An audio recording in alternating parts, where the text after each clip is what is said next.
Hello everybody and welcome to my channel. I'm Hannah and welcome to Bookshelvish. Today we're going to be talking about every single book that I read during the month of October.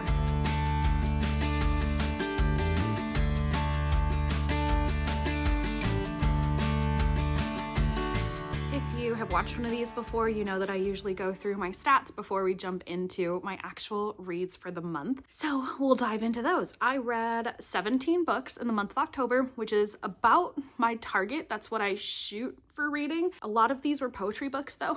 So I had, I think, a lower page count than I normally would have for that many pages. My top moods were emotional, adventurous, reflective, tense, mysterious, dark, inspiring, lighthearted, and challenging. I feel like this is kind of a shake-up from what my usual moods are. Adventurous is always pretty high up there. Tense is usually pretty high up there. But because of all the poetry I've been reading, that's what kind of made the emotional, reflective, inspiring come out, because I'm not usually a reflective or inspiring reader, I guess. For pace, I had 18% fast, 59% medium, and 24% slow. It's much higher slow percentage than usual, but again, lots of poetry. For page number, I had 6% at 500 plus.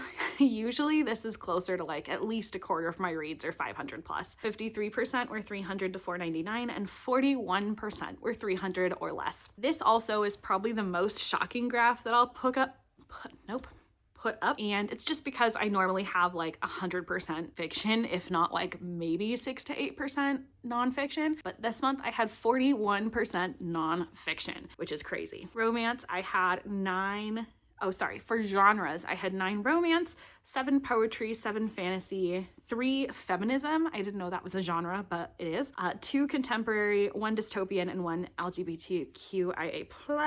And format, 71% print. I have been working on getting my print and like digital percentages up because I feel like I was relying a lot on audio more than I wanted to be, and I've missed listening to all of my podcasts. So my mission for 2026 is to not pressure myself to listen to really any audiobooks that I don't want to, because it's not my preferred method of intaking information. I am not an audio learner. I'm a visual learner 100%. And then I had 4 5-star reads, 10 4-star reads, and 3 3-star reads, and nothing below that. Honestly, having not a single book below a 3-star for an entire month in which I read 17 books, I think is pretty good. And my average rating is 4.06, which is higher than it usually is as well. I think shooting for 4-star reads most of the time is a good practice, just because not every book's going to be a 5-star, but I generally feel like I want to like most of the books that I read, and a 3 or 4-star rating in there typically is indicative of that. And then I have this little graphic that I always like to throw together. So as you guys know, I'm on a mission to pull my TBR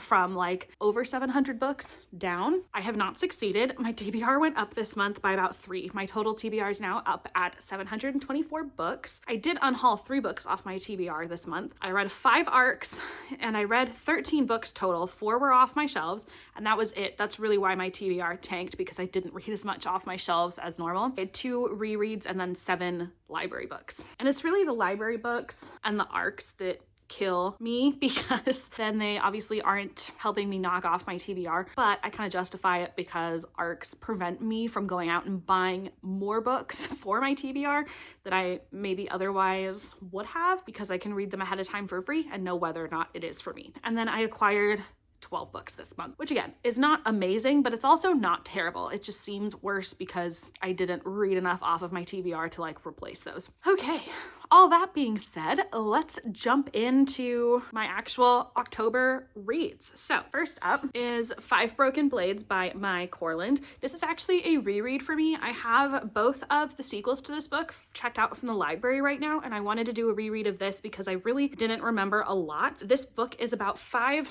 different contracted criminals essentially that are supposed to work together in this sort of like heist operation, and it did very much feel like Walmart 6 of Crows. When I first read this, I gave this a 4.5-star rating. I don't do half-star ratings anymore. On a reread, I would give this a 4. It's highly entertaining, but I wouldn't say it's like amazing writing or anything, and I can't give too much away by telling you exactly how the plot ends up, but there is a huge cliffhanger at the end. I buddy read this with my friend Mel. We were supposed to read the next 2 together, which we still haven't done. So those are both on my list for November, but that's Five Broken Blades by Mai Corland. Next up, I read The Academy by Ellen Hilderbrand. This is my first Ellen Hilderbrand book. Oh, and her daughter, Shelby Cunningham. This is like the most nebulous, plotless book that I've ever read. It basically felt like Gossip Girl meets like Chilton meets Fall, but then I don't know, it just was very meandering, but I was very into it the whole time. I gave it 4 stars. Hear that this is very similar to most of Ellen Hilderbrand's other books, so if you like any of those, you would probably like this one. If you went into it expecting some high stakes mystery, I think you would be disappointed. The number one question I had throughout this whole book still was not answered by the end of it though, so I am looking forward to reading on. There was a lot of different characters that I wouldn't say I liked any of them, to be honest, but I was still invested in their stories. So I don't really know what that says about the book, but I enjoyed reading it. That's The Academy by Ellen Hilderbrand. Next up, we had a reread of one of my all-time favorite books because I am basic and not afraid to share that, and that is A Court of Mist and Fury by Sarah J. Maas. I don't think you can actually read this book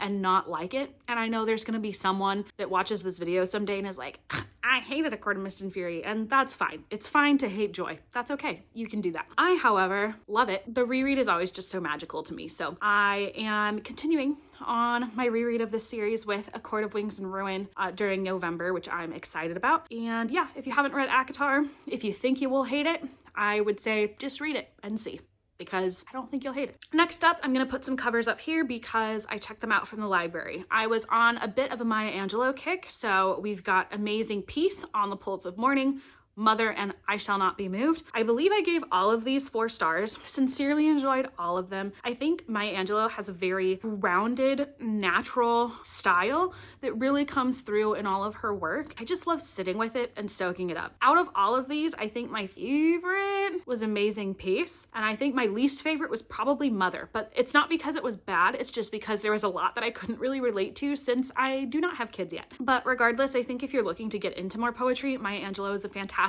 place to start. All of these are pretty quick reads, and so you feel like you can just snap through them and really accomplish a lot. So I would recommend all of them. That's my Maya Angelou reads. Next up, I did actually read this one as an ARC, but then I got it in my Aluriel box. This is The Ordeals by Rachel Greenlaw. I ended up giving this one 4 stars. It very much had the dark academia, hidden quest, like fantasy trials sort of vibes. My biggest issue with this one is that I wanted more out of the romance. It's marketed as romantasy, and I just wasn't really feeling, I feel like we went from 0 to 100 really fast, and I don't really feel like we got to know the characters as well as I wish we would have. This also left off on a cliffhanger. I would be open to reading the next in the series, but I don't think it's one that I'm like rushing to read. It hasn't even been a month since I read this, and I already don't really remember it super well, and I'm not super invested. It did have an interesting vampire angle that I wasn't expecting, so if you do like vampires, it could be pretty cool. Yeah, this is my first Rachel Greenlaw book too, so I don't know if this is just this book specifically that didn't 100% work for me, or if she doesn't really work for me as an author, but I would read more of her work to figure that out. And I gave it 4 stars. So again, I did enjoy it. It just wasn't like an all-time favorite or anything. All right, next up, and I'll talk about these together. I read The Hurricane Wars and the sequel, A Monsoon Rising, both by Thea Guanzin. Here's the thing.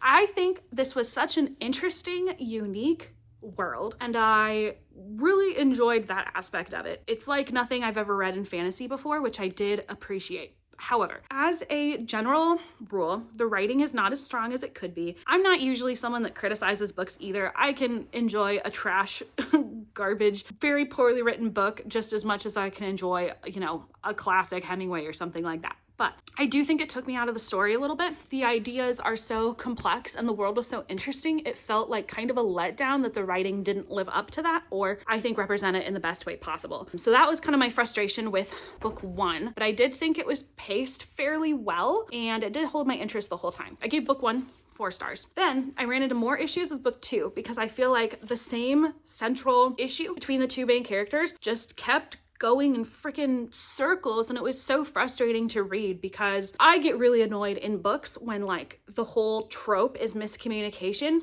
but it's not even a good reason for the miscommunication. It's like they have formed this idea in their heads that is incorrect and not rooted in any type of reality at all, but they've just decided that they already know what the other person thinks. And because they do no additional research and have no additional conversations, or if they do hear anything from the person that is directly contradictory to what they think, rather than, having some self-awareness, it's instead well, obviously it was a joke. Or like, they don't really think that. So I didn't think this was the worst series, but it's definitely not one that I think will go down as a forever favorite. It had really good potential. And then I ended up giving, I think I said this already, but Hurricane Wars 4 stars, and I gave A Monsoon Rising 3 stars.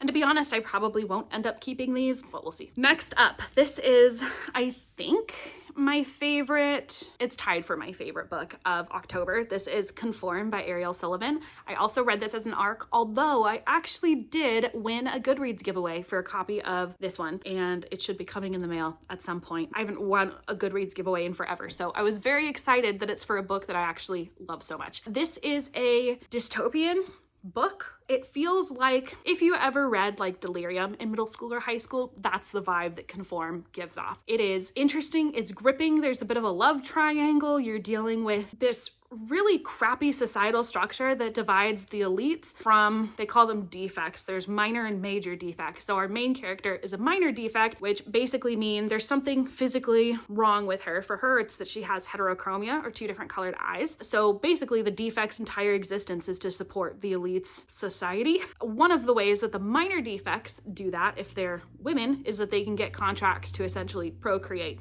with an elite. And so there's a bunch of girls that are just kind of like brainwashed, and their entire mission in life is to get a contract. Our main girl finally does, and she finds out it's for one of the Ilium, which is kind of the gold standards, right? They're the people that actually run the government of the elites, and by extension, the whole system. It's so interesting. I feel like the themes in this one are so good because it's what gives people value.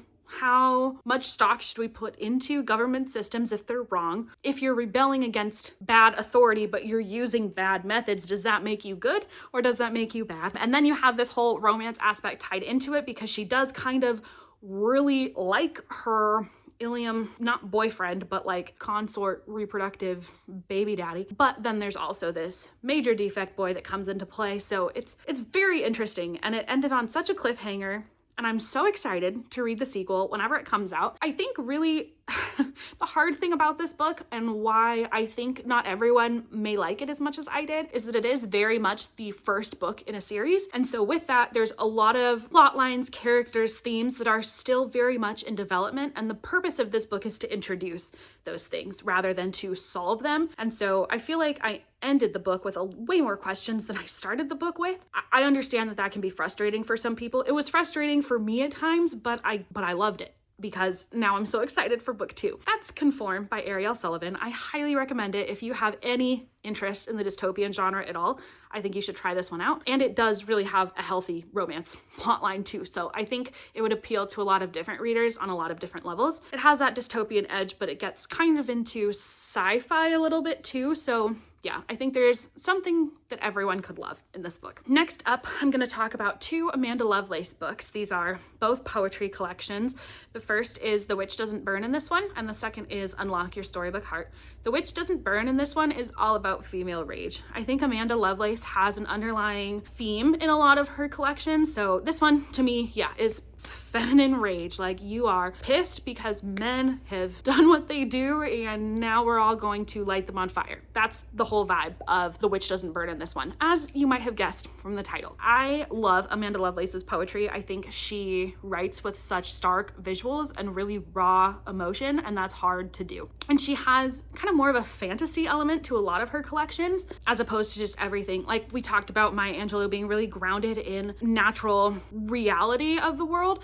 I feel like Amanda Lovelace is up in the clouds using her imagination and connecting things to a lot of fantastical elements. I love them both for different reasons, right? That was The Witch Doesn't Burn in this one. Unlock Your Storybook Heart. I have rarely read a poetry collection that I've loved as much as I love this one. This is easily my new favorite Amanda Lovelace, and I think it's really about finding contentment and the magic and joy in your own life. Yeah, I feel like I don't even know how to talk about it because I just want everyone to read it and then talk to me afterwards. I love to take pictures of the different poems that I like, and I feel like every page I was whipping my phone out to like snap photos of like every single word that was in this book. Highly recommend. I think Amanda Lovelace is also a great place to start if you're looking to begin your poetry journey. Next up, I read another arc. This is A Scar in the Bone by Sophie Jordan. I talked about A Fire in the Sky and then the Firelight trilogy by Sophie Jordan in my last few wrap-up videos. This is the sequel specifically to A Fire in the Sky, but those two together, and then whenever the third book comes, if we get a third book, but we should be getting a third book based on the ending. They are, as a whole, the prequel series to the Firelight trilogy, which is supposed to take place in like modern times. Fire in the Sky and A Scar in the Bone are both very much like medieval, maybe sooner than that. I liked this one. It was fine. I have a hard time with any book where the two main characters are separated for a majority of it, and I feel like that was the main plot in this one, and I didn't love that. You know, it wasn't a bad book. I wouldn't say it's going down as a favorite for me by any means. I did give it 4 stars though, which is the same that I gave A Fire in the Sky, so I feel like it's staying consistent with the level of interest that I have in the series. Next up, we've got another arc. This is Some Kind of Famous by Ava Wilder. This was cute. I gave this 4 stars. I think for what it was, it delivered exactly as promised. We were getting a small town romance between a past like rock star and a really small town local carpenter / artist boy, which sounds like it might be boring, and it was at times.